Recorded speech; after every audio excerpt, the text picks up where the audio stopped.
order was given, and Isilion stepped forward with a solid grip on his axe to face his death. But he wouldn't take it gracefully. He was there to fight. He decapitated the first attacker, and suddenly his mind was gripped by fire and hate. Just for an instant, then it was gone. The next man stepped into range, and Isilion swung his axe across his body, splitting the man in half, and the spiteful flame returned into his mind and retreated once more. Isilion was staggered for only a moment, and he used his unbalance to swing his axe up and into the chin of the next soldier. And from an unseen place, the magical force hit him again. Isilion's mind was unceremoniously stolen. In that instant, he ceased to be a man, and his new life as a death-feasting demon began.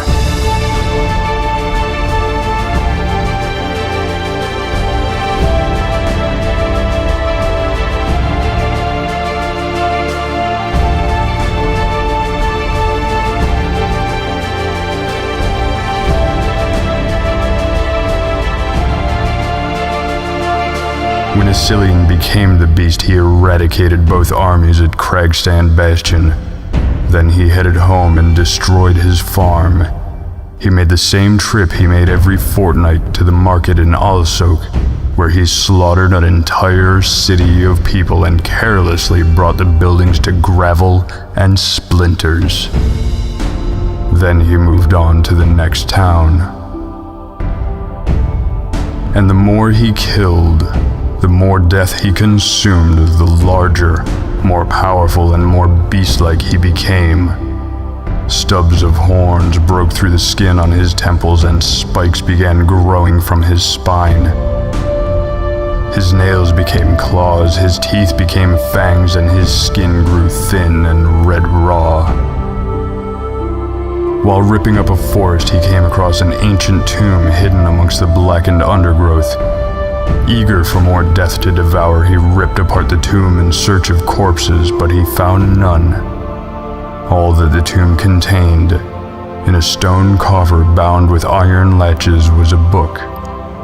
In his rage, he almost destroyed it, but even through the furious flames of his mind, he sensed the power within the book. With the tip of a giant claw, he flipped open the book. Most of the pages were blank, but across the center pages in large, unfamiliar letters were written 2 words.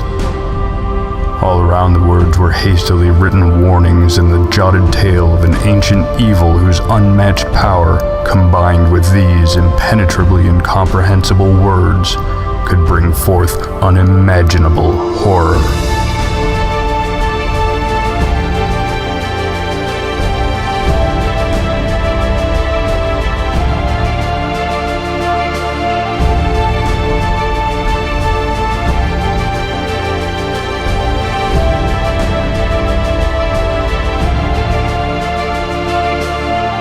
Isilion opened his mouth and to his own gleeful surprise uttered the first unpronounceable word. A tower of flame shot up around a nearby tree. Isilion said the word again and another tree was torched. Isilion grinned. He looked back at the book and without an inkling of its meaning spoke the second word. The floor of the tomb cracked open, forming a gaping chasm glowing with firelight, and from it spewed a torrent of skittering, insect-like creatures. They were fast and spiky, and they spread across the land like a plague. Isilion laughed at the marvelous horror of the creatures and resumed his destructive rampage. When the dukedom of Goldair was black and ruined, and all left within it were dead, Isilion turned to the capital, the Blue City.